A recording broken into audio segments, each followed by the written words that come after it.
Who's Joshua 120? Alright, we starting this thing? SSG again. He was in the air. He joshed his head.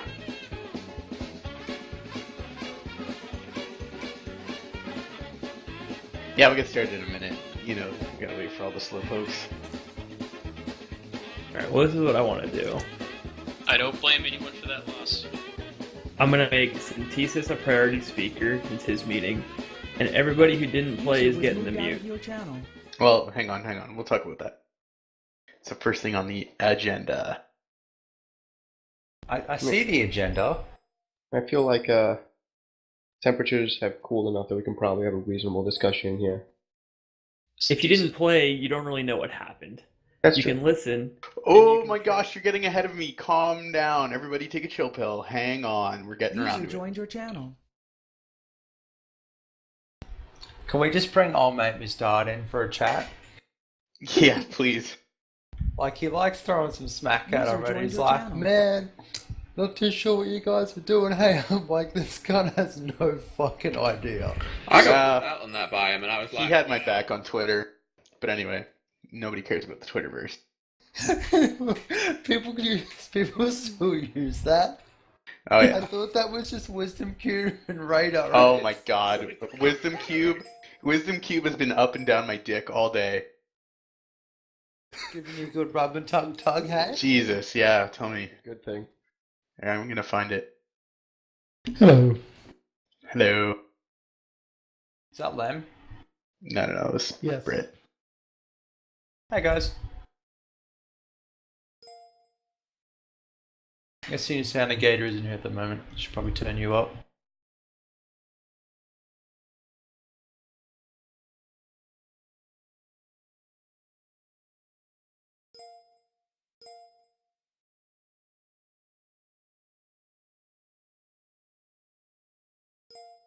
There. yeah, that's actually a very good question. Who put Fagfist the gator on orders yesterday? I have no idea. Oh yeah. Yeah, Happened more than kind of once. lost it at that point. Oh wow. Alright, so it looks like all our slowpokes have showed up, so we're gonna get started. Alright, so first things first, talk powers, let's get this out of the way right away. If you're not in the match, don't tell us how the match should have gone. We're well fucking aware of all the changes we need to make. That's what we're here to discuss. So, if you are going to suggest something and you weren't in the match, that's perfectly fine. Make sure it's in a constructive sense. Don't be condescending, or else I'll throw you in the lobby and take away your perms. Or Foley will. Whoever loses their patience first. It'll be me. User joined your channel. It'll be Foley. We are here because we know there are some improvements, obviously, that we need to make and spot where we fucked up and make a go-forward plan from there. So, you can start with your minute of silent reflection there as you check out all those VODs that you've already gotten and make sure you pull out all those links. As well, the debrief doc is there, so once you're done reflecting on your piss poor performance and have felt the shame of the llama, you can get started on the debrief doc. Keep in mind that we want at least one thing that went good and one thing that went bad for you. So it could be that you held X tab for the entire fucking match and no one took it from you, or it might be that all your guys were there on time and were signed in and ready to go, because that's another problem that we're going to get to. But otherwise, if you weren't in the match, your comments are still welcome. It's just let's wait for the whole discussion portion.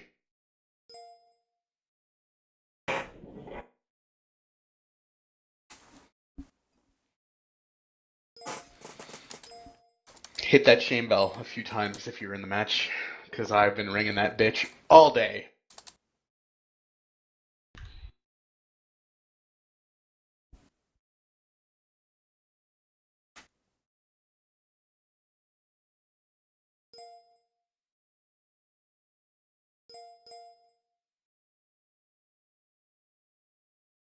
Anyhow, while you're doing that, I'm going to start with my sort of input on the match, and then we'll go from there.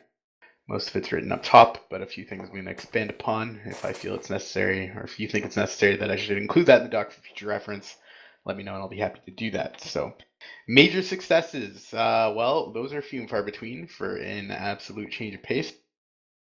One thing I noticed when I was force commanding is that I was watching our territory percentage go down and down and down, and I'm like, shit, we're gonna get 70'd at this rate. But in observing that, I noticed that where like a lot of times it's difficult for servers for us to break 70 on other servers, they were having a bitch of a time to try and break 60 on us. So it's just nice to see where that sort of difference is between the servers. I mean, um, you know, when people get down to 70%, there's only 30% territory, and that's sort of what they can hold off. But we can hold off a fair bit more sitting at a comfortable, less than comfortable 60, maybe is a better word for it. No one quit, which was awesome. I really thought that we were going to have some issues morale-wise, but we didn't really have anybody rage quit and bail except for hemoglobin. I know what you're gonna say. But hang on. There were a few things that we noticed later about certain individuals who left, but I was going to say we did lose a couple from the air platoon, but I have no idea who they were. no. Okay, was it Hive people though? I idea. don't know. It was Because that's a different brand of I issue. saw And I people didn't from Bravo take- and Charlie a bit. Okay. Keep an eye Well, out. based on our the numbers, Might I be can show you the numbers throughout the match, and we stayed at a pretty steady between like 235 to 240. So that was nice to see. So there wasn't a massive rage quit. There was no single outfit being like, "Fuck this, we're out." Ching. Hey, So you mentioned something earlier. In Go for the it. doc under outfit squad experiences, can we add a third bullet that says, "What are you doing to fix it"? yeah, I kind of thought we'd include that under like the go forward plan, but Yeah. Well, I mean, it's I think for each outfit, right? well, yeah, that's a good idea too. All right. Do you want to do that? Anybody can edit that. Yeah, y'all do me a favor. And under the outfit crap under matrix status creative frustration, make a third bullet that says what you plan on doing so that this doesn't happen again. And I think y'all we're gonna speak on some of that lane smash crap or whatever was being talked about. I'll leave that till the end to explain Okay, what that yeah. is. Yeah.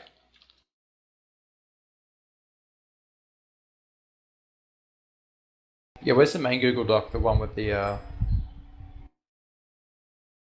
The bullets are going to be all fucked up. I'll just fix them later. Just go for it. Go ham. Or if you know how to fix the bullets yourself, then go for it.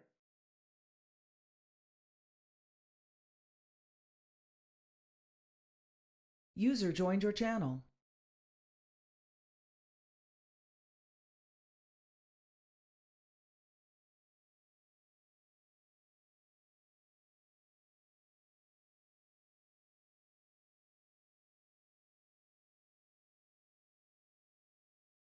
Giving AC a plan for improvement. This is humorous. I heard Air Canada was not quite as effective as they'd hoped it would be. They're all a little rusty in the air.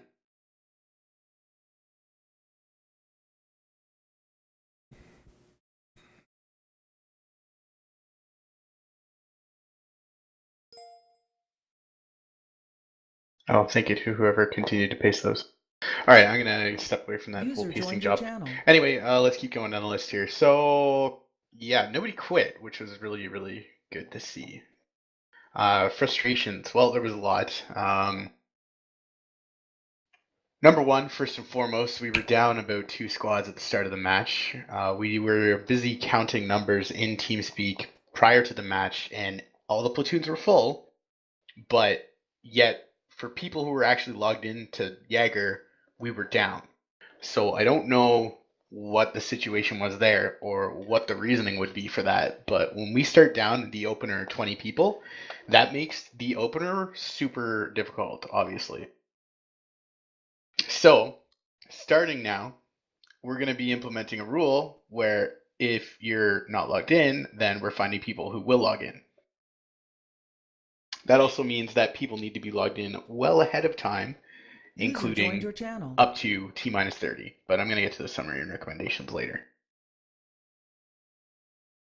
But something to keep in mind when we're down 2 squads at beginner, no shit, we're having a hard time holding them off. Moving on down the list, their air was our downfall, really. On any base that they had their air ball on, we were losing. and our air was having a very difficult time going up against their air for a number of reasons. There was a big conversation between Hemo and myself about lag, but I don't want to make that an excuse or use that as a scapegoat. I think a part of that was faction selection. I think the scythe on Hassan is absolute fucking garbage. It's slow. We can't respond to User things joined your quickly channel. enough. It's a huge map. I would say don't use the VS in the future on that map, honestly. I heard a lot of complaints about the Orion too, but we'll get to that in a second because that's my next point. Part skill, I mean, we're still using our conscripted Lomo Alpha, which sounds great in theory, but a lot of those guys aren't Sky Knights, and that's going to be a problem when we're up against a force of all Sky Knights. Lastly was tactics, which I think I'm going to let Hemo talk about later, but they were pretty much running in a giant airball, and they sunk that airball over top of the base, and we just lost that base. There's nothing we could do about it. So we're going to have to take a closer look at air. Kind of the same situation as we had in our championship match, which we lost last time. Our air sucked ass, and it was all conscripts, and it wasn't organized, and we lost. The Orion apparently didn't service as well as some of the other options. A lot of people think we got wrecked by anchors and by cyclones, and the Orion, while a super effective weapon, wasn't effective at the range I guess we were playing at majority of the time. I wasn't on the ground exactly, so I'm going to have to let the guys who were on the ground speak to that, but in our mini debrief that we had last night, that was just sort of one thing that I heard. So again, if that's the case, if we're going to be more effective using the other two, then, screw VS, let's go play TR, and let's go play NC. No point having it if we're not going to be able to use it. Negator? Yeah, we talked about it. We didn't have everybody there. How do y'all feel about just blankets saying we need to pull NC against Miller and Cobalt, given the chance, and forego Warp Gate? We sort of came to that consensus, but we didn't really. Well, yeah, the other problem with that is that our strength was the PPA, and we didn't even get an opportunity to really use it, honestly, because we were just getting fucking wrecked in the air. I mean, even on the ground, people talk about shotties and maxes and scats and the small doorways and the lag and all that garbage. Is there anybody who's opposed to that idea? Not using VS, you mean? Pulling NC if given a chance. Oh shit, yeah. Give me Maddox any day of the week. Hearing and seeing none, sounds like you have a sale there, Negator. Lastly, anyway, my last point about Gray's frustration, I think we got hit hard by the Cobalt effect, which, if you have been a part of Server Smash for a super long time, you'll know what that is, where we have lots of high-tier shooters and very few support players, and what happens is that we get so focused on shooting shit, we don't support ourselves, and then it doesn't go anywhere because we don't have the support that we need. So that may have been an oversight on Force Comp's part, and by may I mean it definitely was. If you don't know the story of that, then Cobalt on their first match against Emerald required every player on their team to have a 2.0 KDR, and it absolutely screwed them. So because we had guys who were willing to, play medic and not just farm. But it seems we've gotten away from our roots a little bit carried away, maybe. And now we're paying the price for it. Thus is the dividends. So, summary and recommendations. Let's get on to what I think we need to do to improve. Comms and everything worked pretty good. I mean, there was a lot of quiet time if you watch the Force Commander perspective, but that's for two reasons. One, I knew we were all stressing out and freaking out, so I wanted to give my platoon leads a chance to process their own situation and deal with it instead of me dictating their situation, which I hope helped them. Number two, it's just a new predicament for us, and we were all just a little bit blown away. So there's a little bit of element to that too. Number three, I think a lot of people were using their detached chats more so than overall comms, because we actually did a pretty good job of setting those up. Platoon leads are going to have to speak to that though, because I'm not included in those detached chats for a very good reason. I'm going to speak to that one. Go for it. It was good to work with Foley, but I also did not set one up with anybody over in the East, and so I kind of just showed up there when I saw an opportunity. Okay. So Yeah, there was some coordination between Foley and I, but I couldn't really communicate with Negator or Honcho, and both of them are typically very quiet on Highcom anyways, and usually I'm the one who's having to initiate it as is. Right.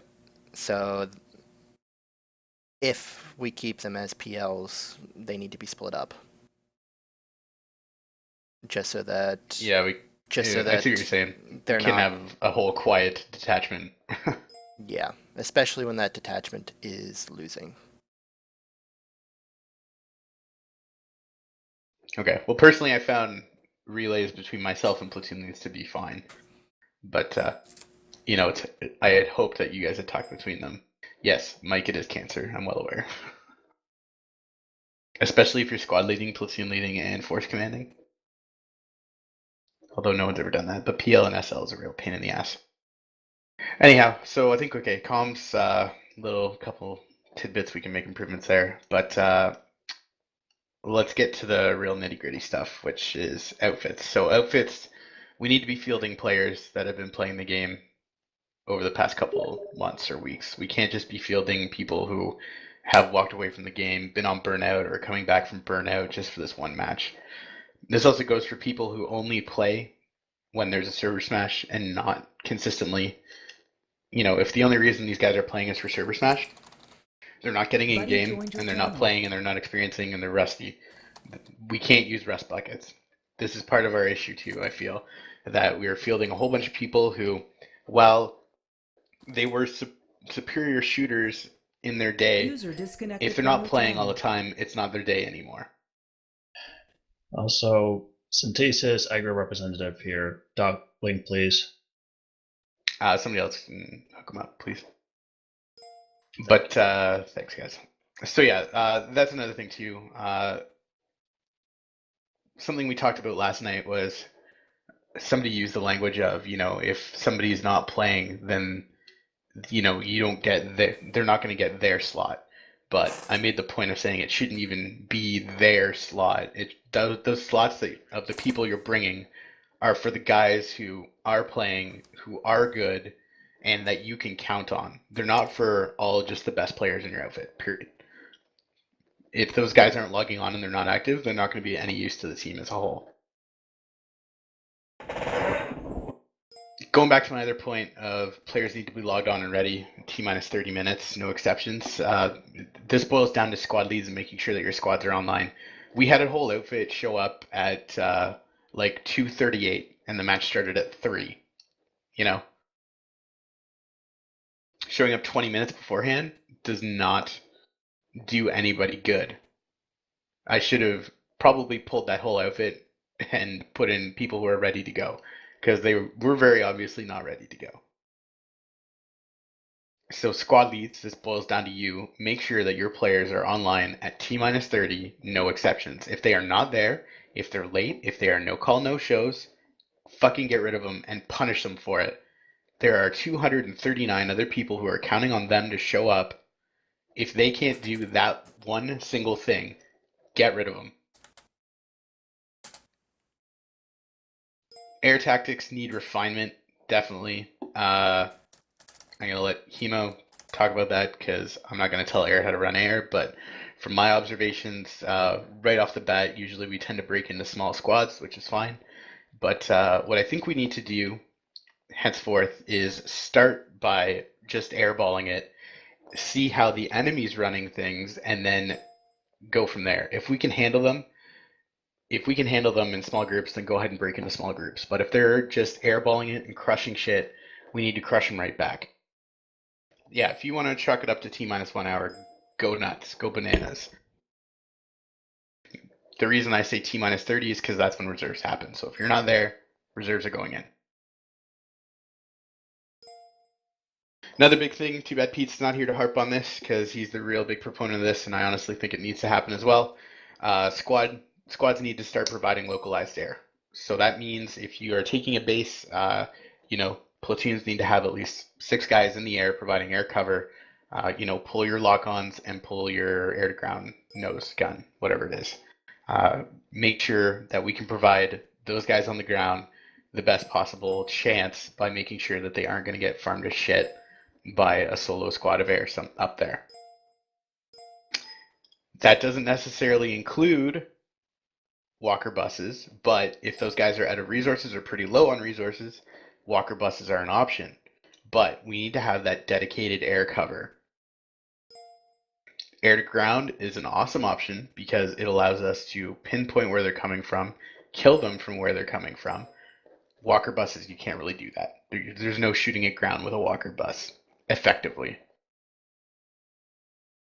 Keep those guys in the air. So future going forward, I think I want to designate probably about 12 players per platoon to rotate, keep 6 of them up in the air at a time to run air to ground. That wouldn't have worked in Thesis. Yeah, I know, and there's a lot. It all depends on the terrain too, right? Like, I mean, on Esmir, that's going to be a fucking nightmare. But it's something we need to look at and start refining.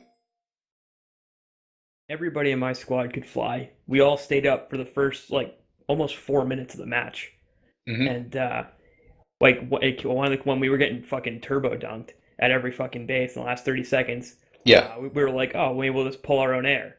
Did that one. Yeah, well, we had a lot of issues with air this time. There's nothing you can do. It's just a waste of 350 resources. No, I know. But we're gonna have to find ways to work with it, work around it.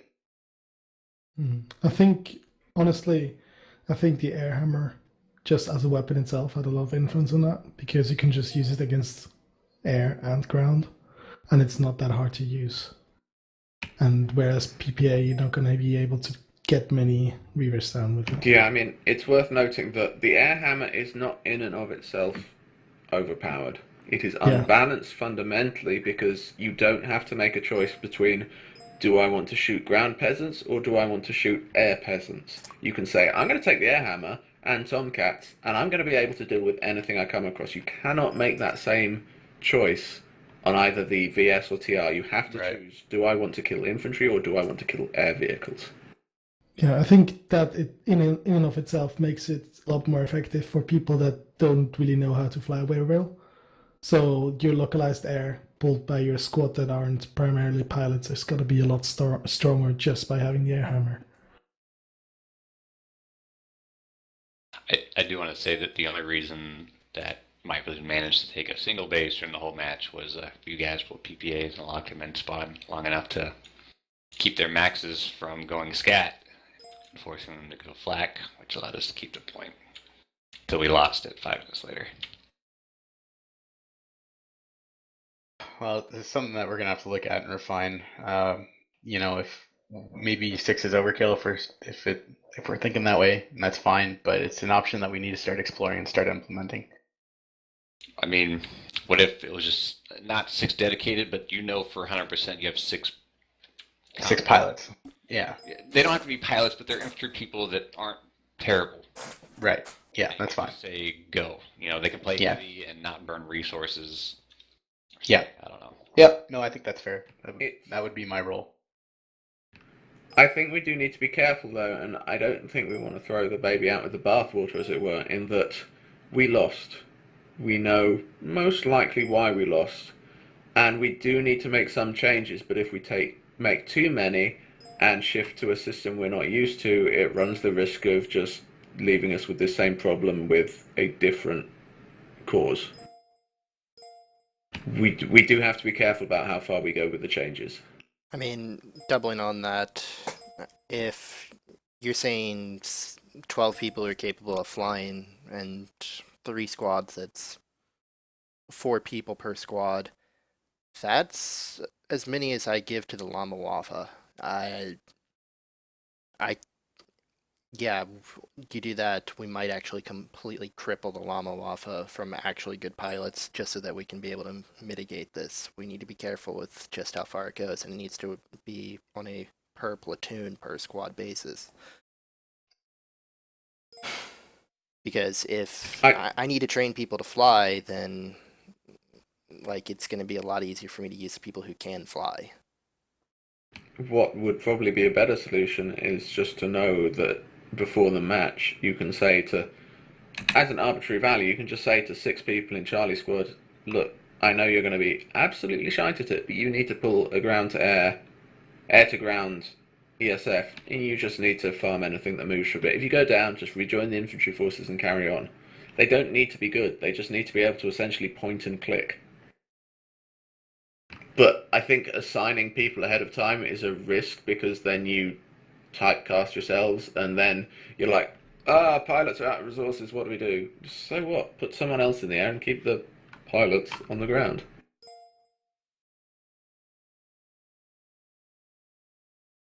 Yeah. Well, let's move on to the next point, because we don't want to be stuck on this one for too long.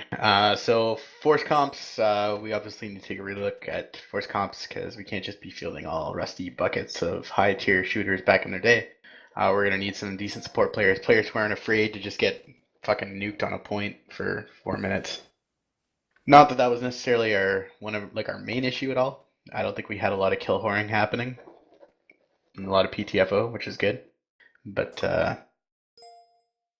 more AOD and more Vault, obviously, yes, is the answer. I want to bring something up about force comps. It's not really about who we chose, how they were divided among the platoons. I know I personally pushed for it, but it was by idea. Outfits that are very similar, like D117 and higher, in the same platoon, to that idea. Because we kind of do the same roles, but for instance, we can't do other roles. Like, I can only speak for the lanes I played in, but we didn't have force multipliers on the bases. Like, the initial loss on power reg, it shouldn't have happened. There were no Sunnies inside, and we had the advantage. That base should never have, we shouldn't have traded so easily for actual X-Tab. We should have been able there to get them both, but it's like, I think we would have done better if D17 was in platoon 3 or we were in platoon 3. The same thing yeah, go ahead. Talking to Kai on the high-end D117 being in the same platoon thing, after the fact, Kai emphasized to me that he really wanted to go up to a full squad of 12, and just from the sound of it... It was made too late. If that decision was made like a what few days before... What we should have done is just had you guys both in the same squad. Like, from the get-go in the same channel, and like, that's something we should have done.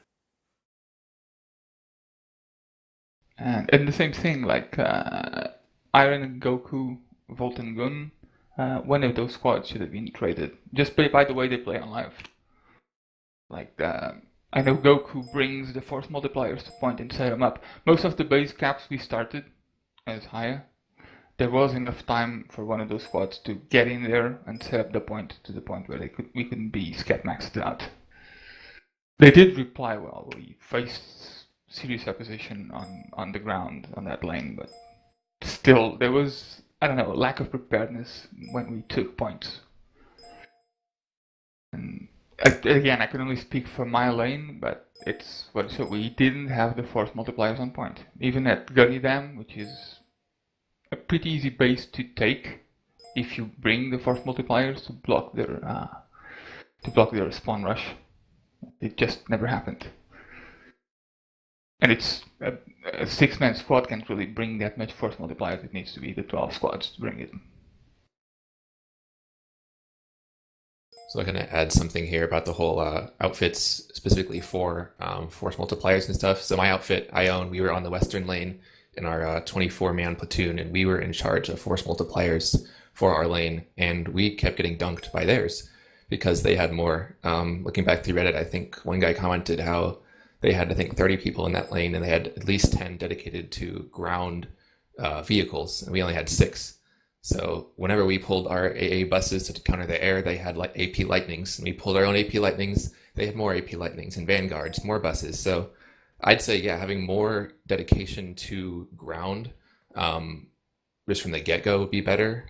And the thing is, when we had our own full force multipliers on point, we took bases. Like our first opener, we got our Sundays on point first and got it deployed, and we wrecked them. We took a base. But, you know, after they outpopped us with their air and everything at last hold, you know, they were on the offensive with their force multipliers. We just couldn't pull ours we tried to, and they just killed them because they already had theirs pulled up and ready to go. So that's, I don't know, I'd say more vehicles from our perspective.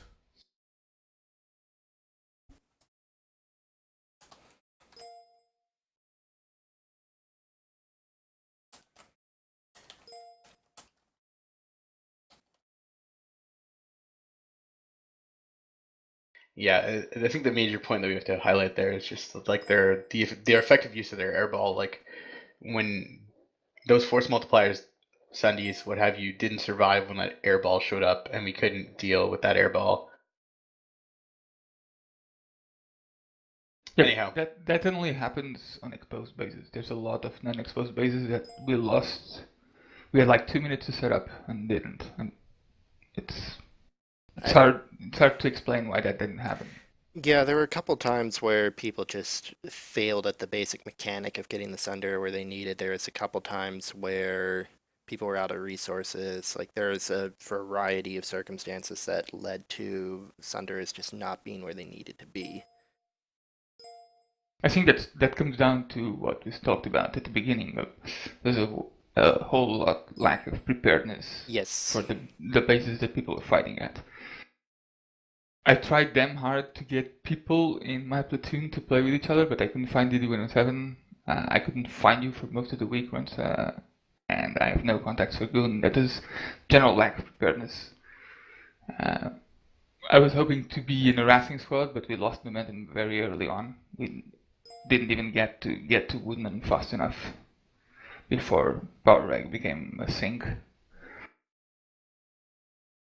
It was lack of preparedness. I think that comes down to what Giz was doing at the beginning. We had a lot of rust buckets on. I dropped 2 of my top players. Nexium and VDX didn't play because I told up front everyone, if you don't play the 2 weeks before the Smash on live, I'm not going to pick you. So my squad is a little less efficient than it used to be because we didn't have the top players, but they weren't playing. They don't know the bases well enough, so I didn't pick them. But I don't think that was the case for D107 isn't playing mostly on live. I barely see them anymore. They're good players, but like Cynthia to say, if you're not playing on live regularly, you can't. This is not farming. It's a whole different ballgame. Mm-hmm.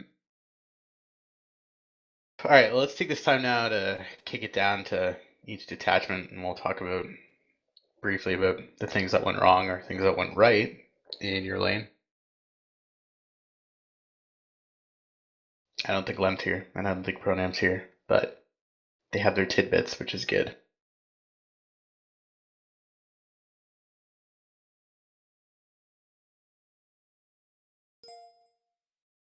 Give me 1 second here. Oh yeah, another thing, if you have any VODs or anything, at the bottom of that debrief doc is the VOD list.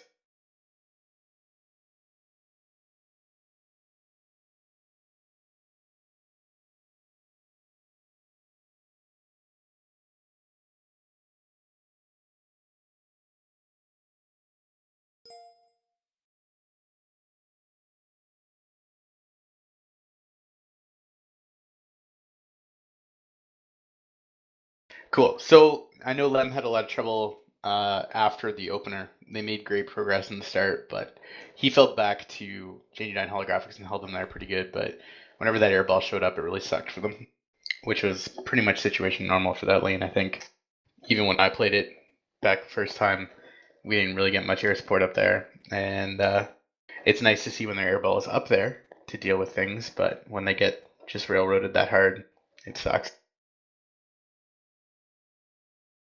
Pronam had a hell of a time at Wainwright. They did take it off the get-go, which was great, but eventually they got shoved back to Iron Key and then back to Drexler,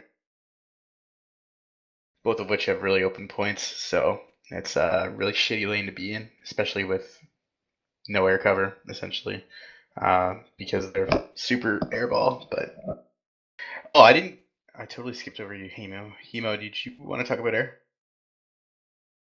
Yeah, I just look at me paying attention. The choices we made and the logic behind them, and then why that cascaded into such a problematic position. Essentially, we had split into 4 smaller groups because we found that typically Emerald is on the attack, they're pushing, they're constantly ticking over new bases or threatening to backcap a base. And in that situation, 4 small air groups is actually very successful because you have the ability to prosecute multiple fights across the continent, whereas their airball can only defend one at a time. Now, what we found this time was that because we weren't pushing those fights, because we were defending, their airball had a lot more freedom to just surf back and forth across the continent, because it didn't matter to them how long it took to take a base. They'd get knocked off and they'd come back, they'd get knocked off and they'd come back. Eventually they would just put their air blob above it and it would tick over. And then they go to the next base across the map, they'd put their air blob above it and it would tick over. And because we'd assumed we would be much more aggressive and we'd be pushing harder, we didn't have the air structure to properly deal with that. And even after we attempted to group up, there were a number of factors that were counting against us, including the fact that we were... I'd been put in a position where I had to use an untested player as my squad leader for the general cat herd. And I think he did remarkably well given the circumstances.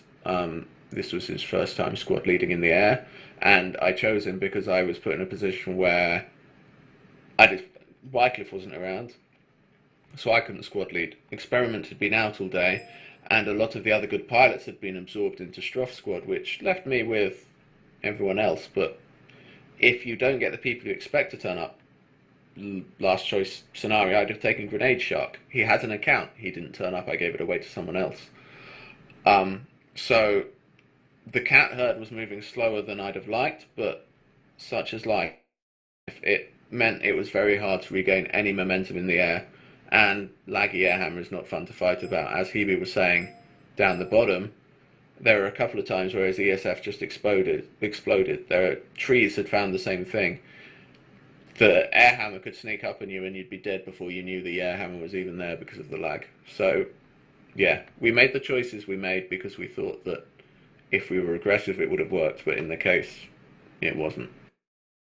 If I can add on to that, for my squad specifically, when we're defending too many bases at once from a cap, it's a lot harder for us to kind of do our job. I mean, we have more targets that way because if they're attacking, they're going to have Sundays, they're going to have spawns for us to kill. But when they're doing that on multiple fronts, we can only be in one spot at one time.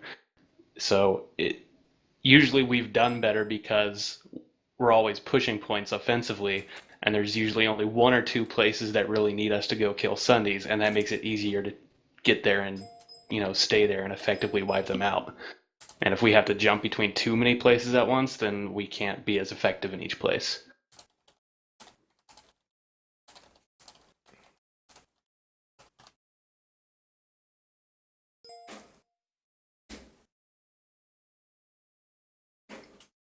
All right, sums it up for air. All right, let's move on to central detach. Fully, you want to talk about the complications and good things that happened there? Our opener was hit or miss. We sent Default's squad to Broken Vale and Moorcamp squad to Nason's. Both of them did the exact jobs we asked them to do. DD12 set up a ton of, each person pulled their own Sunderer up to Nason's, one at each of the points, and set it up so when we would swap our platoon in to cap it at the last second. Default did a great job of blowing up the vehicle gen at Broken Vale and flipping the gate defuse shield so that we could drive up Sundays. Our Alpha and Bravo squads, Alpha stayed in the air and provided local air cover for Power Reg. Goku jumped out, did their thing on the ground. Once we decided that was going to be a safe cap, we rolled into Broken Vale to about 24 scat maxes sitting in the building and a zillion NGs and fucking everything in there. Spent 3 minutes fucking throwing grenades and running in there and dying over and over again. They ended up getting the cap. we actually pushed in and flipped it right afterwards, like literally 10 seconds after we finally broke through. At that point, we abandoned that base to go to Nason's to make sure that we got that, so we wouldn't lose both the bases in the middle. Each point at we had 18, no 24, because Default also showed up at that base. We had 24 people at Nason's Defiance, and they dropped 2 platoons on us and took the base with 12 seconds left. I couldn't believe it when that happened. If you watch the Force Command thing, I'm like, wait, what? And It was it was a unbelievable. big point of contention in the interviews. If you watch the interview later, uh, I looked at it and I thought they had made their play for it, and it was still ticking our way. So I ignored it, and then literally like 5, 6 seconds later, it was blue, and I didn't understand why. It was a 1 to 12 with 55 seconds left. It was a 1 to 12 to 24:48 with 12 seconds left, and then all of a sudden they had 70% pop. And I died on a point to a Reaver that had been bailed out of. It was it was wild. In the future, for bases like that, I guess we just have to have there's got to be some plan in place to sacrifice something nearby. Yeah, it's pretty much got to be an all-in call there too for all the local platoons. Yeah, I mean, my whole platoon was there. We obviously didn't have any air cover. The air was off doing things at Wainwright, but like it was a lot of fucking dudes. And then once we had lost that, the second that had gone through, they were on secure storage, and then we spent probably the next hour backcapping each other in between secure storage and Broken Veil. Every single time we would get Broken Veil down to about 30 seconds, they'd fly 3 galaxies of maxes over us, drop it with their Air Force, air hammer us out. We'd get killed. Channel. We'd spend that 3 minutes either at Gurney Dam or, just trying to find other fights. We did Iron Key for a bit. We did Power Reg a little bit. Like, we just trying to find places to attack out of there. Eventually, there was just too many lanes for that platoon. Our Charlie squad was practically all AA at that point. I know Goku had at least one AA bus up. Iron had an AA bus up at all times. So we were down guys, and this kind of wore us down. We ended up losing both secure storage and Gurney. We got secure storage back, lost it again, and then we swapped lanes with Runsta's platoon, who had successfully captured Power Reg off the opener and the amp station, which we ended up never losing. And then from there, it was the same thing. We spent the last 30 or 40 minutes just attacking Power Reg. We'd send most of the platoon to Power Reg and then one squad to water purification, and then just go back and forth, just trying to cap one of those bases. And we ended up getting none of them. So that was our thing. Runsta was more of the same, basically the same thing that we did in the second half of the match. They did in the first half. Just the same 2-3 bases every time.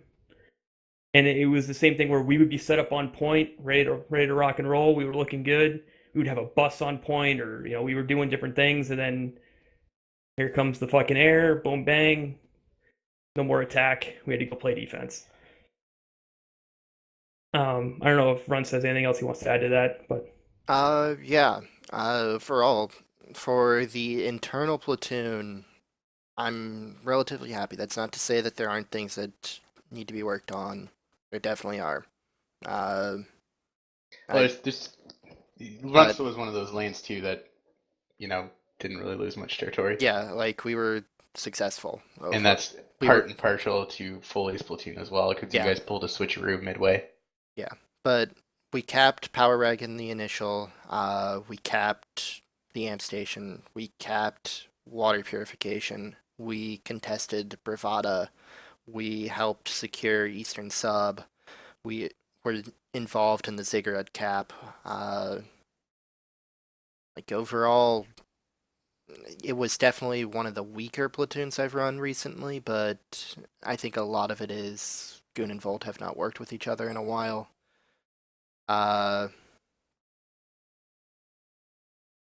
It was Volt, Goon, Haya, D117. Igru was in Foley's platoon. So it's kind of the standard. It was our standard platoon almost. Haya was a new addition. At one point, however, as time went on, the strain kind of started wearing on us.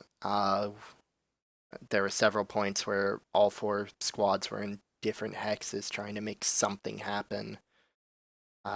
We did pull a switcheroo on grabbing water purification before they could really grab it. We managed to save water purification once and then had to immediately bail somebody else out and then proceeded to lose it. Bravada, I think you guys got it down to, what, over the halfway mark? But we never really were able to make an actionable play on it.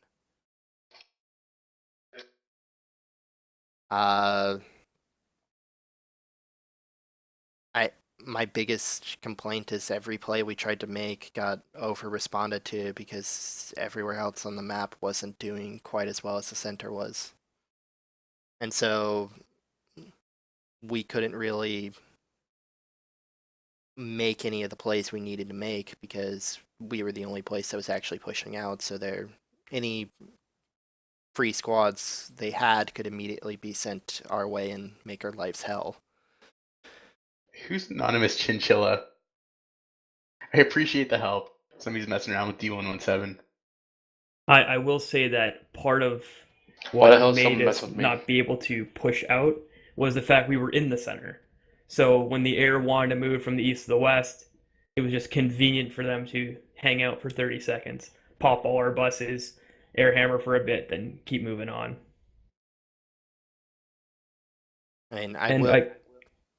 We talked about this last night at the debrief, but like I had 2 6-man squads and Run said 2 6-man squads.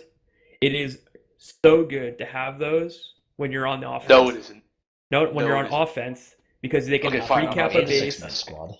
You Kai, can let him talk. recap a base. Like we would send Default in, he would flip the point and pull like the first bus up, and that would give us time to get our main force into the base, which would roll in about 3 minutes. And I think that worked well. But when we're on defense, it's a problem. Because, like you said, you have a 6-man squad, and they really can't do a lot. So, like, you could try to send the 2 6-man squads together, but, like, they're not really, like, they don't work together. They're kind of like just 2 groups. It's kind of frustrating. I know Morecam, yesterday said it was, like, kind of a problem on defense. I don't know what Default feels about that because he was one of the 6-man leads. Just kind of off doing secondary objectives for the whole time. I think the best effect that the Sunday polling went to was actually power reg. I believe I was helping out, it looked like D117 and Volt at the time. At least one of those times, it was enough to get them in, so the base nearly counted down to about 50 seconds until the pop dunk. The other thing I want to draw attention to is we constantly had to deal with their cloak Sundays, which they would place in. I'll say this: Miller was very use their cloak Sundays like they would a conventional Sunday, so it wasn't actually that hard to find. But they still used them, and since it was in the center, both Foley and I encountered massive amount of force overlap for them just coming between each of the bases that we were trying to make plays on because it was all in that centralized area and with the spawn rules it's like what 1,000 meters or something like that. And so they were always within 1,000 meters of each other on the Cloak Sunday and they could always get to where they needed to be within a really quick time. Once we figured that out, we started actually taking the first minute where they're not actually reacting to a new push and just hunting their Sundays, and that made it the time it took them to actually push us back a lot longer, but it wasn't quite enough. But Miller has not figured out that Cloak Sundays are best in unconventional spots. If they ever do, we might have a problem. But I think that's also something we can adopt, and just have people who are dedicated to having cloaked Sundays at bases that we share a border with, just to quickly get them around and get our forces maneuvered as needed.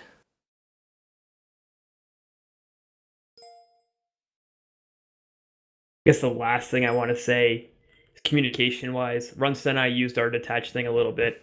I had one with Pronam, who was on my other side, which we used a little bit.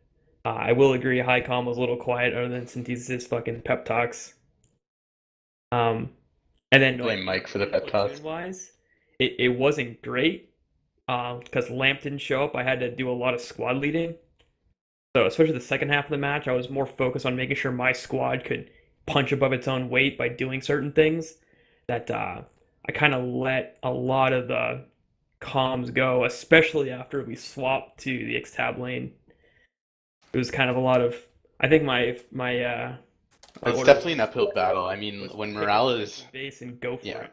When morale's down like that, it's tough to keep going and keep talking. But I mean, communication is always key, and it's something we're not used to being on the back foot like that. So it's not unexpected. It's more of an incentive to continue communication, to make sure that you know what's going on. Yep. And I agree. It can just be tough too, which is maybe why it was a little bit quiet. I mentioned that earlier. I mean, you gotta punch through that, man. I mean, the best thing that happened was when Pizza randomly showed up at Power Reg, and we could actually start talking to each other to make something happen. Once that happened, that was one of our most successful, though we didn't actually get the base. One of our best plays for it that we had, just because, hey, we could talk to each other and actually work through the problem.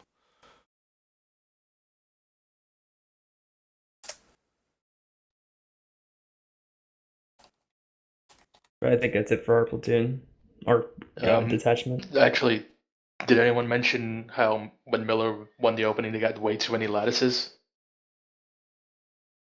Yeah, no? I mean, I mentioned that I had four squads, 4 lattice links. Wasn't well awesome, but in a more general case, we have to win the opener so that we get more lattice links into their bases versus theirs into ours, because they did exactly what Pizza had warned about, being able to tick down any base at any moment at any time, and they were able to do that at X-Tab. They were able to punch X-Tab Water and X-Tab Power right in the nuts on 3, maybe 4 occasions where they did it at the same time, and Runstead's platoon was just too split up to do anything. And then we missed their GSD harassers and Sunders that managed to get into the amp station. We can't be so preoccupied with that, so we need to shut down those lattices quick in the opening. That's one thing Nathan's heard so much. Yeah, Nathan sucked. Yeah, but the other thing, it was a double push at a X-Tab, and those double pushes always suck. If you look at Ymir, it was almost a copycat thing at X-Tab, and we needed to close that power reg off, so we only had to worry about that in the future. So I think the point that we need to make about that somewhere on this document here is that if we're going to go for X-Tab, we need to go for... Did someone just delete the whole document? Someone just deleted the whole document. It goes. You can fix it real quick.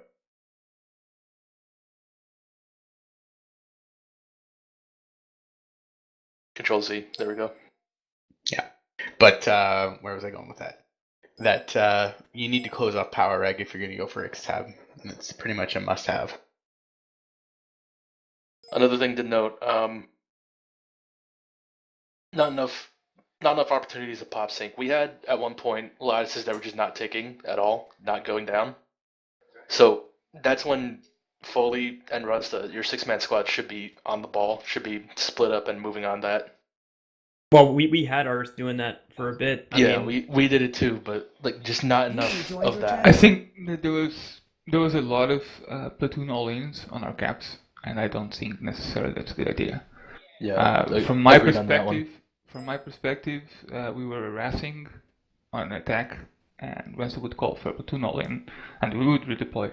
It would be better to keep our 6 guys harassing. We were harassing twice our numbers. If you do a platoon all-in, at one point you pulled 96 plus the Nasons. And we're still, it was still ticking. We were they were doing a ball, we were keeping 2 points up, and their ball was taking 1. We were just going around them. And that, when we got called to platoon all in on that cap, it was really frustrating for us. We did it. I wasn't gonna bitch about it in comms, but it comes down to the 6-man squad. You gotta know how to use them. Platoon all-ins aren't necessarily a good thing for the cap you're trying to make. It can be worse for you. Another thing, I know Foley may have touched on that a little bit with the 6-man squads. When you're on defense, you really got to pull those guys together. They got to be in the same squad. Because your spawns are then consolidated, and then all your resources are consolidated within one squad. And they can communicate better on a defense. On an offense, they can go to different bases, but when they're all in the same place, might as well just keep the spawns shared. I mean, you can't really dynamically switch people from one squad to another, I feel like. Yeah, using actually squad fire teams, more or less. We actually did that with Runsta. We were able to get Runsta to move Haya, Charlie squad, and then back down to Delta squad when we needed it. Talked about this on one of the break meetings. Okay. Squads should be open, so we can do it on our own if needed. I mean, it was not a problem for me. Like, just telling me to do that, it's like, oh, hey, that takes me 2 seconds to do. It's yeah, because we're all labeled with our outfit. Yeah, I mean, that was not a problem for me at all. Like, it either way works, and I can do it. You guys can do it. I don't really care, just as long as it gets done if needed. User disconnected from your channel. This may also piggyback on the whole half squad deal. The best failure I found, other than preparing the Sundays and getting assaults going for otherwise small fights at the moment, was probably harassing Masons. For a time we did pull, I want to say it was about 70% pop to try and defend that hex, but it's...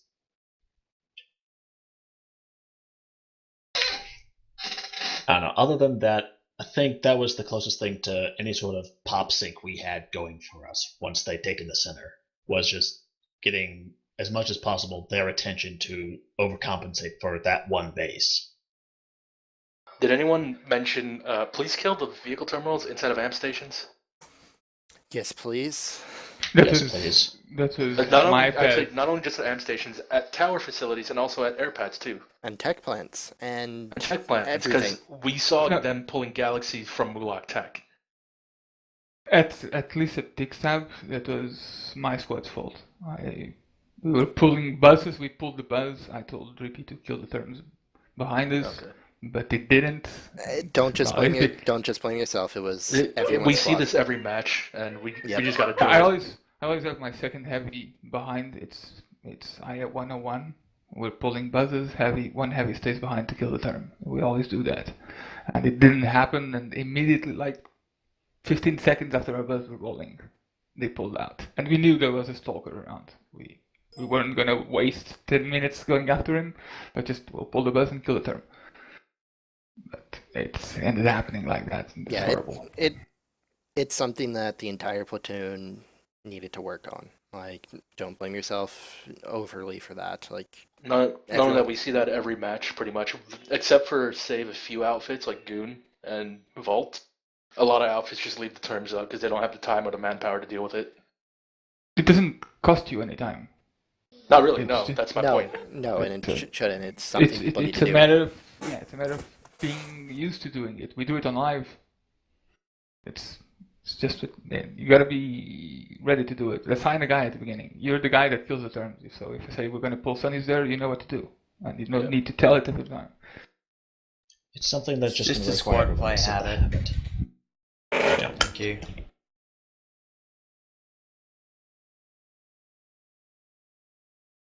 All right, let's get moved on to the East Attach Negator.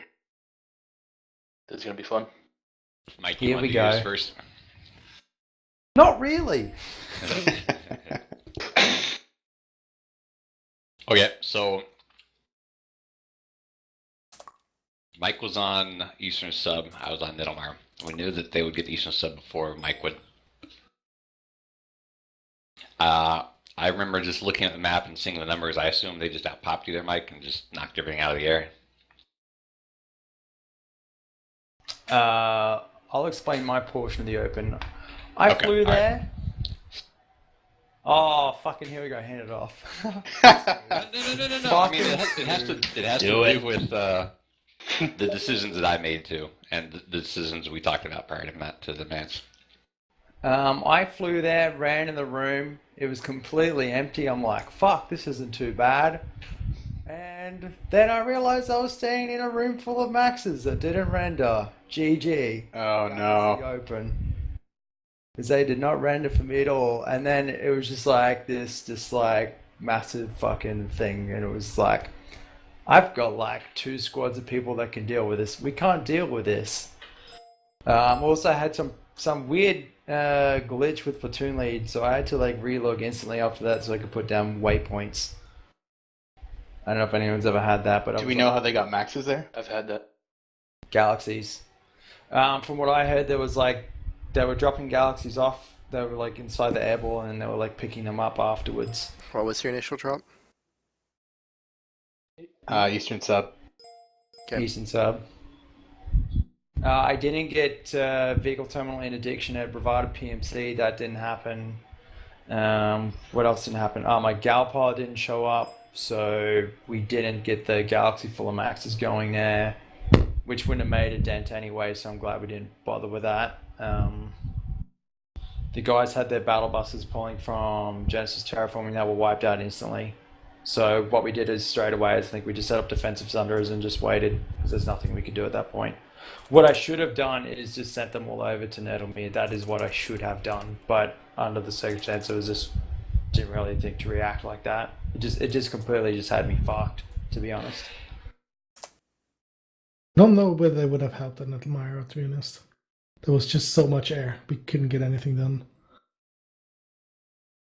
Yeah. So moving on to Nettlemire, the initial opener and plan went fine. Everybody did what they're supposed to do. For the most part, there's one thing we messed up.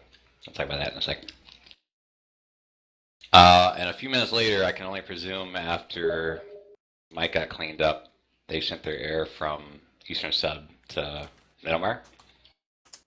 And it was straight over pop. I was at 60-40 or something like that. Just got knocked off. We were on point up until about a minute with a few infantry, so I had a few buses up. There's about a dozen aircraft up. We kept most of our air up that we could. So that falls on the defense at. We assumed we would take one of the bases. In hindsight, we should have thrown everything into Eastern Sub, because once you get there, you can lock it in, and then worry about Nettlemire and set up properly on Black Foundry. Anywho, did do that. So we're on Mulak Foundry, and Britt, I think your guy either didn't get his bus deployed in the point. I know you made a comment about it. What happened there? Yeah. The plan was to, if Nettlemire is going down, and we can see it happening within 90 seconds, that someone from Britt would deploy bus on cap at Nettlemire or Mulak, so we can just spawn in and hold the chokes until we can get enough momentum to get back up on point at Nettlemire. They did eventually get one in. When I was looking at my map, I got to talk to everybody about this. I haven't had a chance to talk to my 2 squad leads. They were pulling buses from the tech plant. I saw an infantry spawning over the tech plant. And not a whole lot inside the Mulak Foundry spawner. Can Chip or Sess comment on that real quick?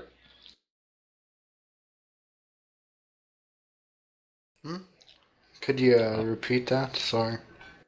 Yeah, so So when Nettlemire was about 60 seconds from falling, and we're going to go defend Mulak Foundry, where were your people spawning?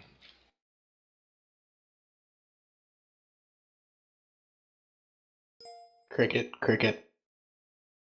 Right. So anyway, the plan was Chip was also going to put a bus inside the tech plant.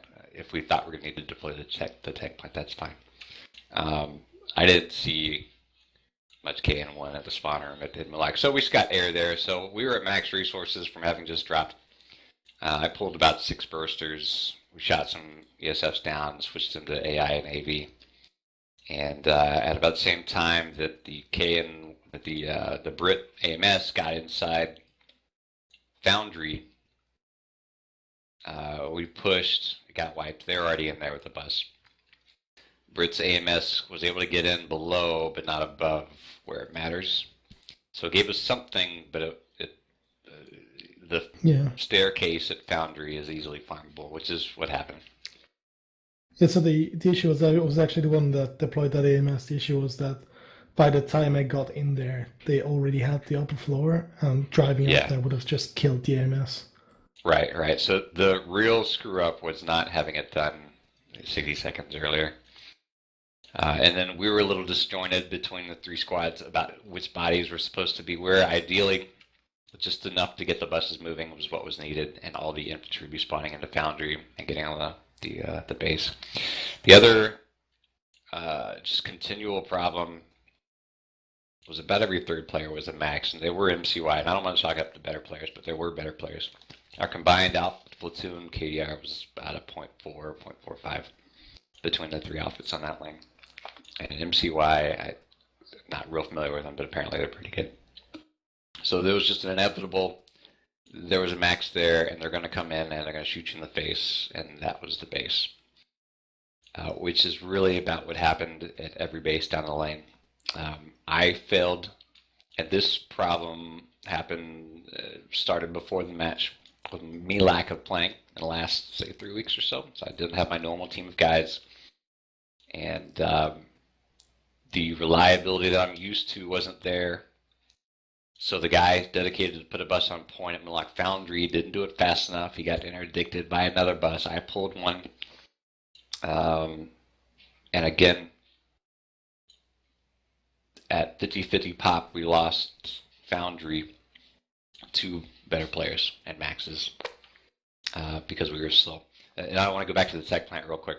We also lost that, and this, I almost threw my hands up. We lost that with like 20 infantry outside the walls of the cap point on the tech plant that didn't go on point. I felt disjointed as a platoon lead from my squads. It looked like, Britt, you guys were doing work on the balcony.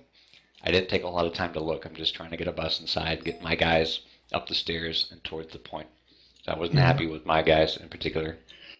So I think one of the big issues was for the tech plant that we didn't have reliable spawns, because they would just blow up the AMS we put up. So as soon as because we wiped them a couple times, or like once or twice at least, and then they'd be back and just destroy the AMS. And so we ended up, the only reliable spawn we had was beaconing in on one of the legs, and occasionally having a Valkyrie up and then just going in from the balcony. But as soon as there were like 2 scat maxes there, we couldn't do much anymore because we couldn't get any maxes up there. Defensive Sundays sounds like it was a big thing that we neglected, because we like lots. They just nuked them. Yeah. Oh, did they? Wow. Yeah. Like every moment, there was not a moment where there wasn't a bus or two moving in point or trying to just fury spam the exterior. And they were very, very good about nuking them. I'll be honest, something else I think that I'm going to do, and I think we could all look to do, is really look for individual people that have certain skills. I only have one guy in my outfit, and I've practiced it, tried it, and I'm not proficient at it. One guy that can put a bus up the stairs in the cap point of a tech plant. So next time I'm in a lane where I have a tech plant, I'm going to look for somebody across the entire server that can do that and put him in my squad and say, if anything happens, this is what's going to happen. It's definitely a valuable skill, and even I can't do it, but... Question. Shoot. How effective would it be if we took outfits that are specialized like that, say Brit or Tank, take their Thunder drivers and whatnot, and spread them out across the entire force comp? Like, say, put Tank in each... Well, yeah, but I think...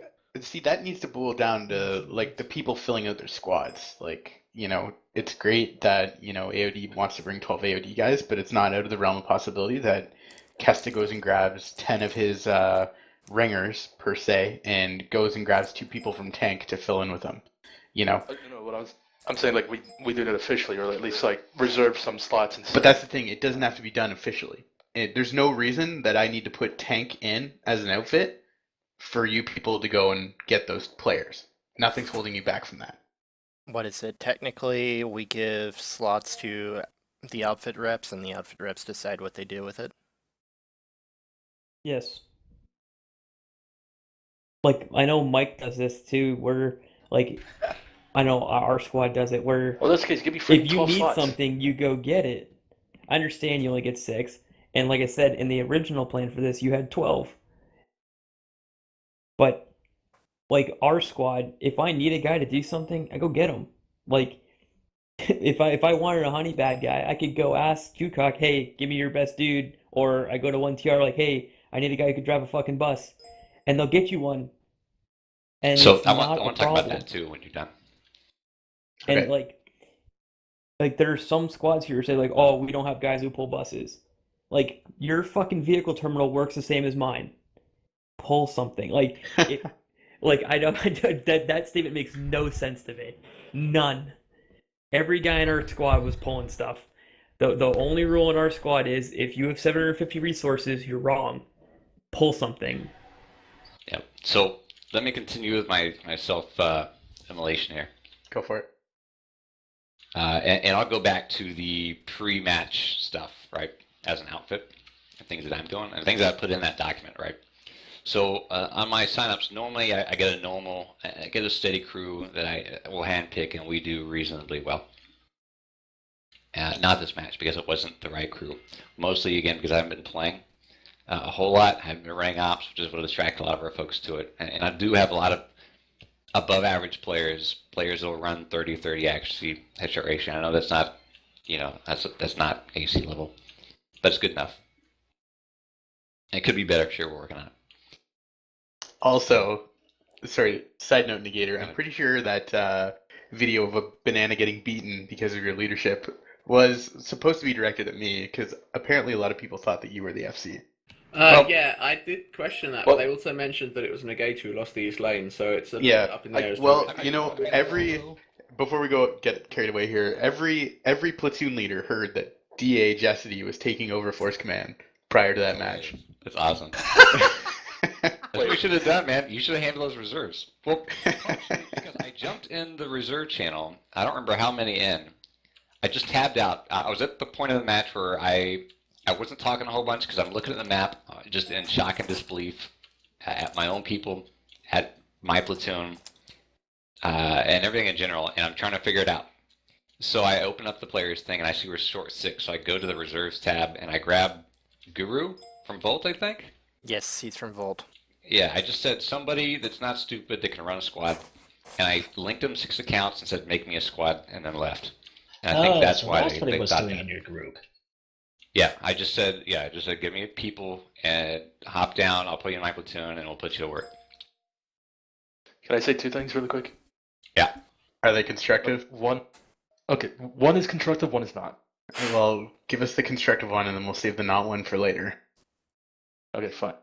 I think I brought this up yesterday during a debrief, but how approved or how for would everybody be if we had one person who's not playing the match but keeping an eye on population and throwing reserve accounts where they need to be? Yeah, if you're double checking numbers. That's gotta happen. Yeah. I can get because like we do did that. the same thing when Foley was force commanding against Briggs, and I think we needed the same person to do that again, or not the same person. We just needed someone to do that again for this match because we were down 60 people, 20 people at the beginning of the match. Honestly, I think 15 at match start. Okay, at match start, that's still 15 people. That's a full squad down. Yeah, no, totally. Absolutely. It's terrible. So, all these things, right?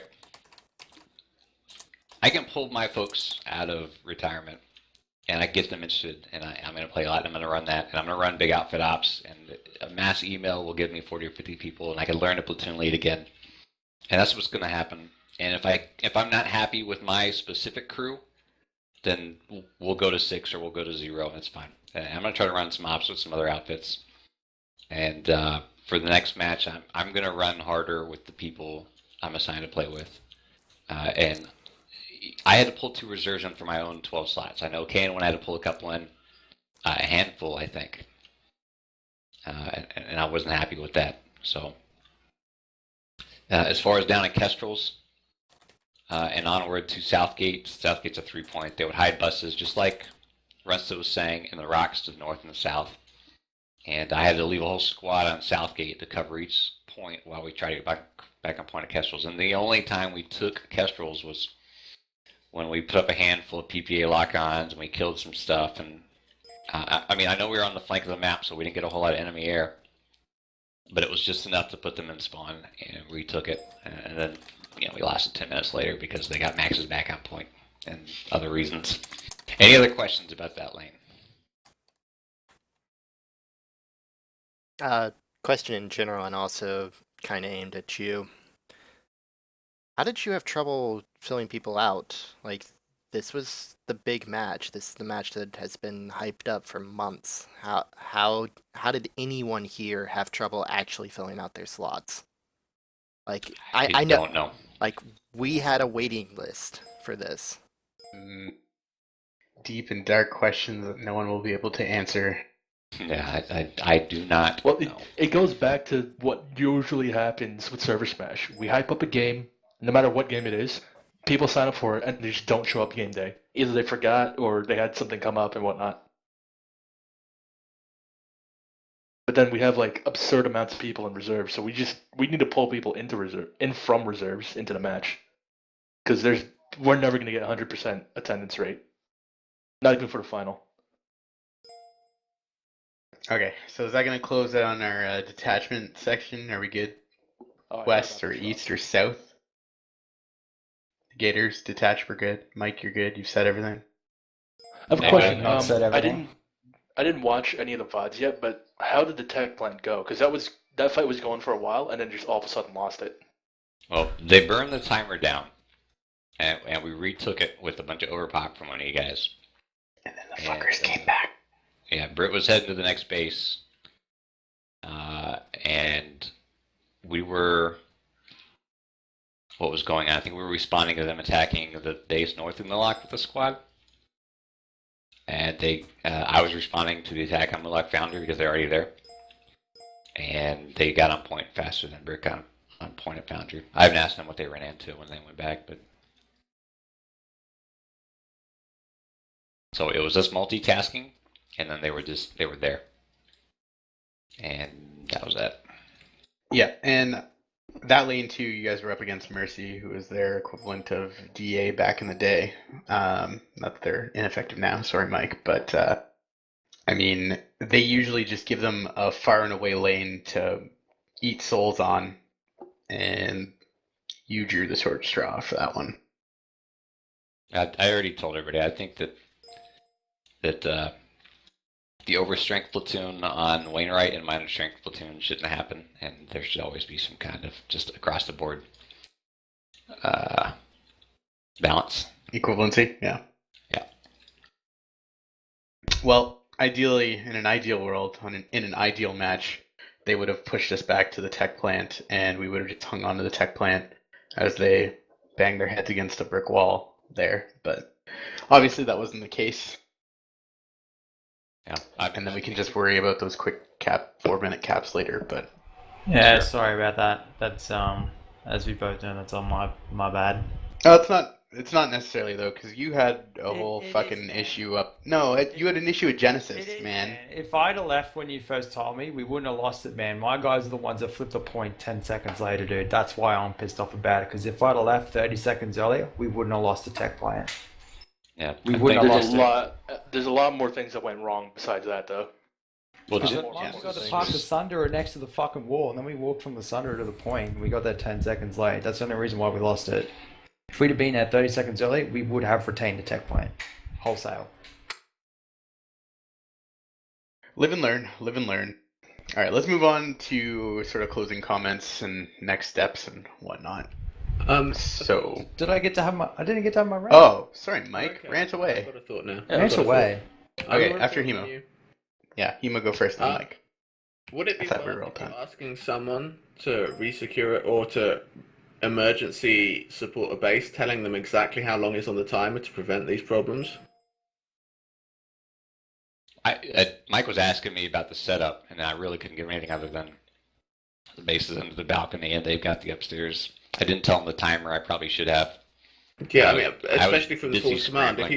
If he's come onto the air and said, "Look, I need you over the tech plant. 40 seconds on the cap, bounce," then he's going to know exactly how urgent he's got to bounce. Yeah, probably should have done that. I mean, that's not aimed at you. That's aimed at force command on downwards. If you need support from someone, for the love of God, tell them exactly how long's on the timer. Because especially with this new map and the new capture visuals, I very quickly start losing track of who's taking a base. If I know what's on the timer, I'd probably be able to respond quicker. Not to mention those timers are confusing as fuck. Yeah, exactly. I mean, if you're told you've got 1 Just to look at 30 the on the number. cap, Yeah, that's what I was doing. It's the number, man. It's the number. Anyhow, yeah, Shelf, we're gonna get to that. can I have a final bit at the end? Yeah, absolutely. Mike. I think the worst part for my platoon was I wasn't really prepared to be platoon leading. With the fact that Shock abandoned Future Crew half an hour before the match, and I was left without a squad leader, so I had to lead both of them. As well as that was a bit of a fuck. So That's really bad. Yeah, they got abandoned, and then there was the other issue, but we won't talk about that. Other than that, Wait, what do you FedEx mean worked. abandoned? The FedEx issue FedEx worked really well. We set up defensive sunderers pretty much the whole time. Our biggest problem was sort of like keeping them off and wiped off. Other than that, when we got the Eastern sub afterwards, I think I had the platoon pretty well split between Bravada and that other one. I think I even had like 4 people capping Bravada PMC at one stage and some other people at Ixtab Water throughout the whole thing. But I really appreciated the help that we got at Genesis Terraforming later on in the match. I was honestly, man, I was about to throw it at that point. Like I was fucked. It's absolutely fucked there. So I don't know who came. I think it might even Runster who came. So thank you so much for that. At Eastern Sub? Yeah. Yep, that was us. Yeah, thank you so much. I just wanted to say thanks to you guys, man. You guys did a great job.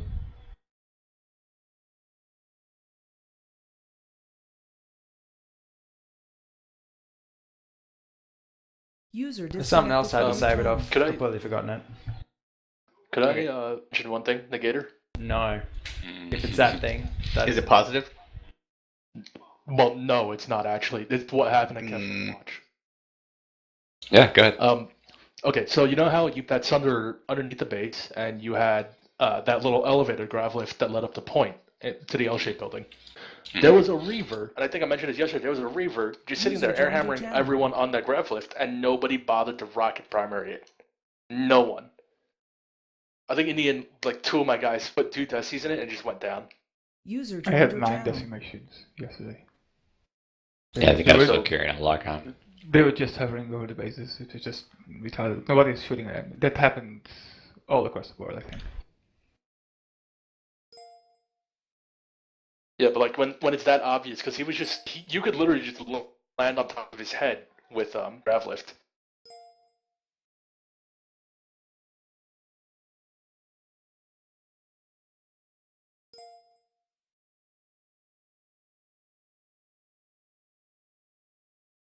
Alpha Hive on the ground went AWOL and just fucked off. Shh. Sorry. That's a discussion for another time. What Stroff wanted me to add is what he wants to set up is, if not mandatory, enforced air scrims, and I think probably honestly the best time to do the enforced air scrims would be at the same time that we're trying to do the ground stuff, because at least then we can just get one bulk order of accounts and go from there. But what Stroff has noted is that none of our pilots are necessarily bad.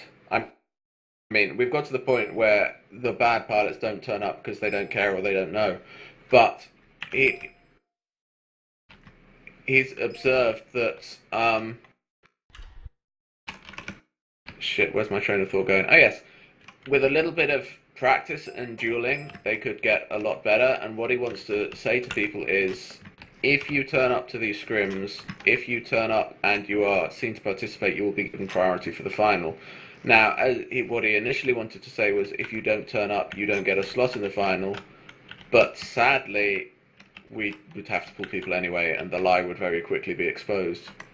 But what he does think that some form of enforced air scrim would be good. And I agree with him. Especially since, worst comes to the worst, if no one turns up, we can just shit on your stupid little lane smash and remind you exactly how badly you want Walker buses. Yeah, well, and we might be getting ahead of ourselves a little bit here, but that's definitely part of the go forward plan. So just so everyone's aware, yesterday after the match, we had about a 2 hour powwow, just 3 hour powwow just after the match with platoon leads, force man team, whatever. Anybody who wanted to really get in. But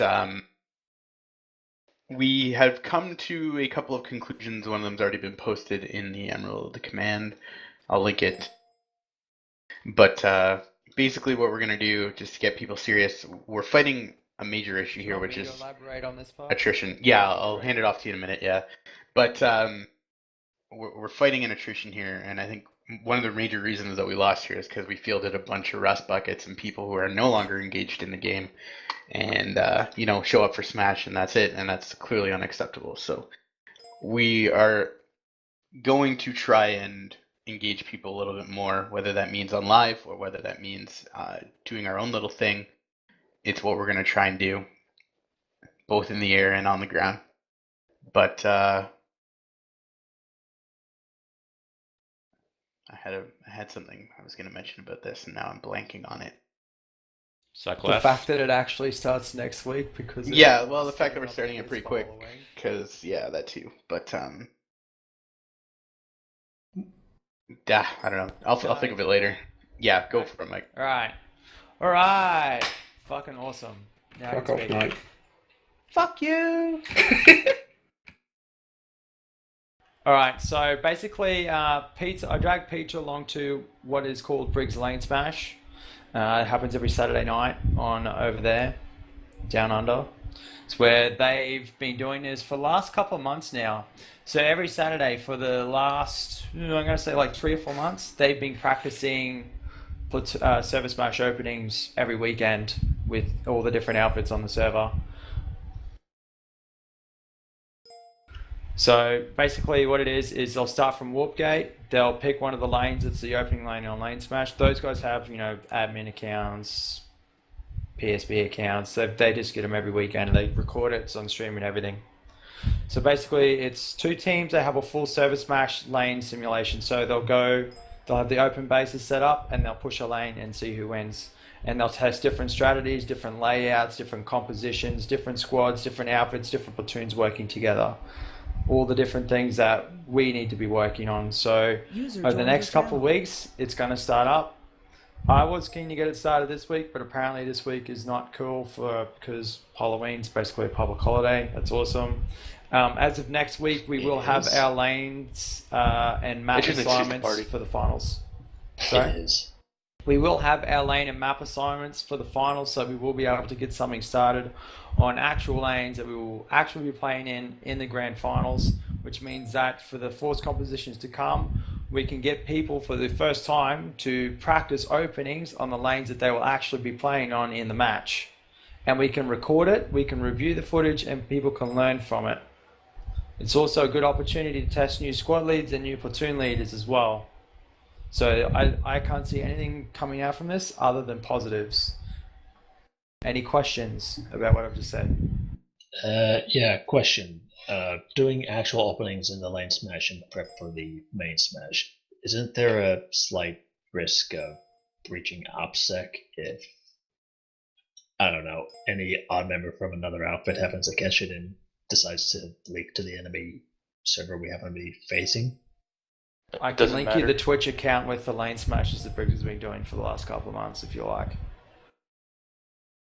It's all public, man, on their side. We can make it private if we like. There's nothing to say that like all those people who have Pro Arena League accounts or Farmers League accounts can't just go there as they please. There's nothing to say that Farah can't just log in with an observer account and go there if he wants anyway. I think recording it's one thing, talking about the match is another completely, and then actually making plans about what we're going to do about things is the third. So even though we're doing it and recording it and other people might see it, that's great. They can draw their own conclusions from it, but internally the conclusions that we make and act on are going to be the important game deciding factors here. Oh, and this is one of the issues that someone raised yesterday. The most important thing about this, and this comes from, quote unquote, what people seem to be talking about today, the rust bucket syndrome, is that it puts people in a pressure cooker. Every single one of those things feels like a competitive event. Like people are under the pump every time you go to one of these. Like it's you will be under the pump like you're in service smash. So if you do rock up, be prepared for a fight. So, yeah. I haven't sort of realized if we're going to do 24v24 or 48v48. I think 48v48 is going to be more beneficial, but most of the platoons in the squad conf we've been having have been around the 30 mark, so we'll figure that out next week. Let's talk about the air Do we scrims. have a start date right now or no? Next weekend, preferably on Friday or Saturday, whichever works best for the majority of people. We'll put it to Emerald sub middle of the week. See what's the more popular opinion. Let's move to the air scrim. Mandatory air scrims. Or participation. So if you're willing to let Stroff talk about it, you're going to have to accept the fact that he doesn't have a mic. Oh, okay. And you're just going to have to read the chat for a bit. Go for it, Stroff. But I'm illiterate. That sounds like a personal problem. Or we can pick the person who has the nicest voice and make them read what Stroff is writing. Alpha, make Alpha read it. Yeah, let Alpha read it. What if we get Buzzcut Psycho in here to read it? You're all faggots? That would be great. Anyway. Fine, great job.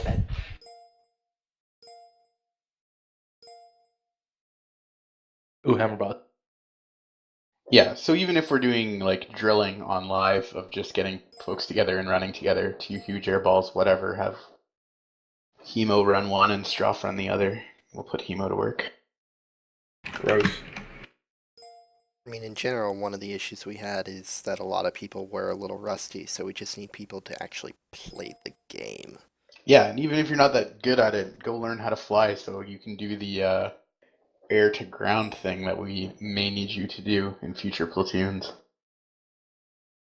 My main point is, like, play alerts. Just play alerts as if they're smashes. I don't care if it's stacked against you. Like, let's up that game so that we can actually be better once the smash happens. Yep. Stroff, do you want to post a official thing on the Emerald Command sub about that and just like set a date and let's get people in for it? Pick a format, do whatever. Thanks, buddy. Would it be worthwhile to have a meeting with all of the Emerald outfits to stuff? Yeah, I think so. And then really ask for pressure on live. And I know that we scoffed at the Connery thing, but Thursday night would be a good night to. Well, from what I've heard so far, it sounds like everybody's on board for these resolutions because there wasn't anybody who said, "Oh, fuck that, I'm not practicing," except for one. We need more than just people in this team sheet to do it, though. Well, yeah, absolutely. But I think maybe we should call a general meeting for Friday or something. Just get everybody together and rail on this again. Could we do it I do Wednesday? remember back in the day, Fridays were more prevalent for Ops Night among the majority of the public outfits. We only have to send one person. User disconnected from your channel. I don't know if Thursday would be the best fit, but no, it's an option. We'll figure it out. Anyhow, Negator, did you have anything else there? I feel like I cut you off. Top of my head. Okay. No. All right. So I was actually going to talk about that for a quick second too, because I kind of remembered what I was going to talk about, but it fits in much better now that we've talked about both of these initiatives. Basically, guys, we fielded rest buckets and we weren't hungry for this, and Miller was clearly way more hungry for this match than we were. They've been practicing. They were on their shit. We were not. We need to fix this. So you got to ask yourselves, and you got to ask the players who are playing for your outfits in this fight, do we want it? You know, we can bring back all these old guys who are rest buckets, and that's great to see that they're going to come back and do that for us. But, you know, unless they are willing to put it all on the line and fight for it, if they want it, it's the only way we're going to get it. Because Miller wants it. It's our goddamn title. It was stolen from us the first time around. Let's not drop the ball the second time around. You need to take that energy and ask the guys who are playing for you if they are on the same wavelength. If they do not want it, if they do not care, they do not have a place on this team. We need the people who are going to put it all on the line. So make sure that happens. I can't do that for all 240 people on this team. It takes you guys to do that. Could we create a maybe this is just me, like a Thursday night, whatever alert comes up, just, I don't know, spam the Reddit with stats and the post alert stats and smack talk and everything to make people pay attention to it. Because I mean, live is what it is, and sometimes you just have retards around you at every corner, and there's not a whole lot you can do about it, you know. It's all well and good. It's the typical Emerald thing until people start railing on AOD because they've such shit stats because there's 400 of them. But he's saying we need to do like start doing some point holds and shit. Yeah, well, that's what I'm saying. Thursday night, like when Thursday's over, when the prime time Thursday night alert is done, there should be smack talk on Reddit about who did what. Or even not, you know, if it's a non-alert, just Thursday night, you know, who stomped on who, et cetera, et cetera, et cetera. Might have to take a page out of Connery's books and just hold a tryhard ops night. That's what I'm saying. Don't make me mute you. Well, there's already like a Terran cross outfit thing. I mean, I know there's a Vanu one. We should. I bet you Captain Cox can tell us all about that. Well, We even do that beyond on Fridays, that, yep. why even make it just a night? Why not just go try hard all the fucking time? Like, again, Anyway, people this need is, to kick back. this is exactly why we need to have a general meeting for everybody involved and making sure that this sort of shit, A, can happen, and B, that there's enough support behind it that we can make it happen. So I'll just find a date with some folks and we'll throw it up on the actual Emerald sub and pitch it, and we'll see who shows up. I expect everybody who wants to smash in there. Need to do it as well in game, man, because not everyone's going to be paying attention to the Reddit all the time like we are. It's true, but any of the folks who are going to want to smash are going to be the ones watching Reddit anyhow. Yeah. Anywho, I think that brings us to the close of our meeting. Can a I- half hour before I had Can figured. I say anything that's not so positive anymore? Yes, let me just move you to your own channel first. User was moved out of your Can I go channel. with him? User joined your channel. It's about the banana with the good thing. Go for it. Okay, you all saw the banana and carpet thing, where they're smashing Synthesis or Negator into the carpet. Mm-hmm. I saw he got part of it on his hand. Yeah, that's the sentiment that we're all feeling right now. So let's. How do I put this? We all want to bang Negator with a hammer?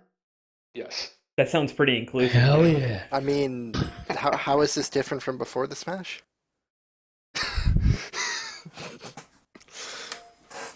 That is a good question.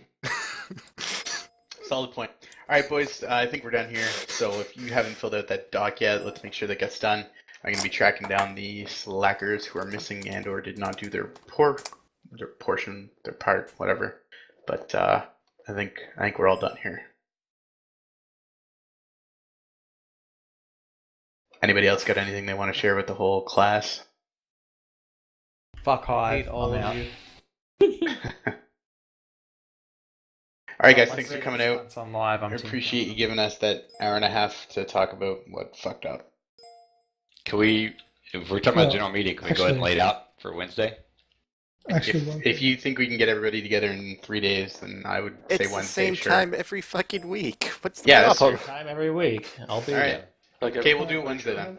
One So thing. Put it up. we got to go out of our I way to think- snag everybody else to be here, and it should only be real fast, you know. Yeah, like an hour tops. I was No, One only thing like like I'd 20 like to literally minutes. see- take everyone's talk privileges away and just tell them this is what's happening. That's Yeah. fine, I suppose. Hebe, is that okay? You still have not set up the two-tiered Oh, forum yeah. system. The I'm witch? so bad. Can we just go? Can we just reopen Strat Public? Just do it. You're a Yeah. fucking mod, dude. Just add people. Wait, Makes what it we doing? easier. We can open it up to 2. Yeah, we can I open it up received to 10 2. videos.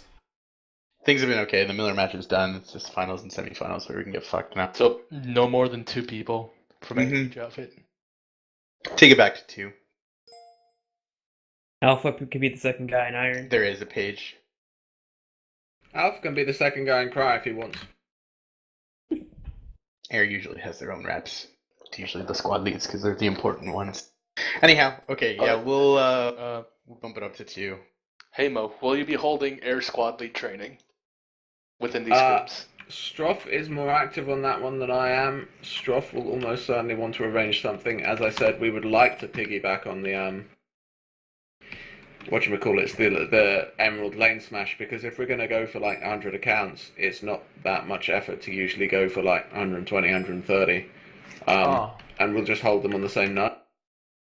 The other thing I want to do with those accounts next week when we get them, those people that do rock up, can we get that guy who knows how to do that shit with the fucking Sundras and the tech plan and just teach like 100 people how to do that? Because that could be fucking invaluable at some stage. It really is an invaluable skill that we all need to know. Fucking learn that. I want to learn how to do that. Well, get in touch with Joke and drag his ass in here.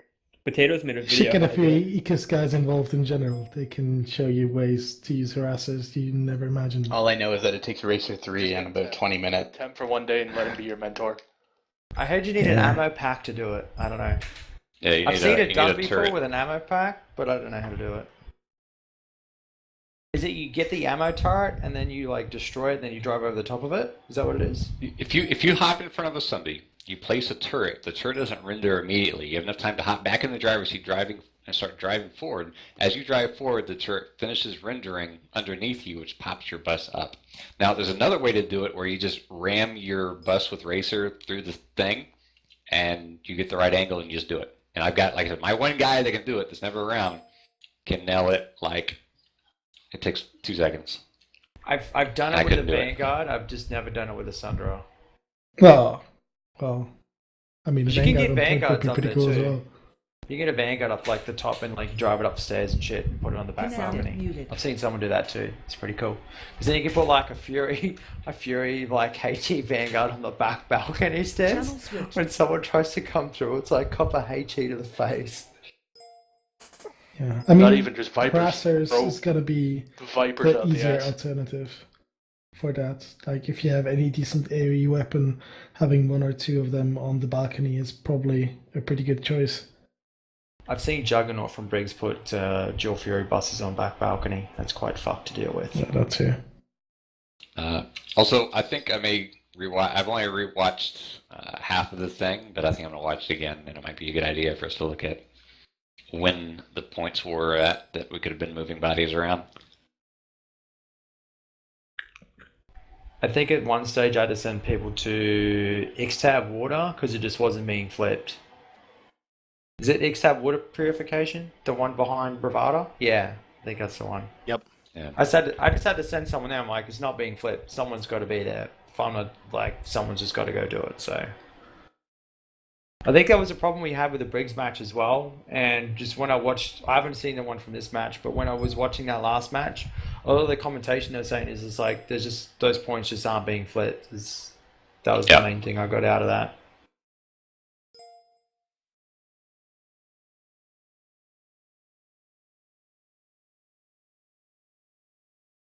Are we done here, Synthesis? Yeah, we were done 5 minutes ago. Oh, sweet. I was thinking User disconnected from your we channel. need to track down the Miller VODs too. There's already a couple out User there. disconnected from your channel. Oh yeah, We might not get too a hard. hold of that MCY vote if they've got one. I imagine Oh my someone goodness, would yeah. have it as like an ego They thing. they won't post the Russian ones because that's just gonna be them lagging all over the place. User disconnected from No, your that's channel. the people that dunked us on Millock MCY. You know who There. MCR. There's that train wreck in slow motion, boys. Has it actually finished processing yet? Yeah, it's done. 1080p, 60 FPS, glory. Looking at that map. Exactly. Can I never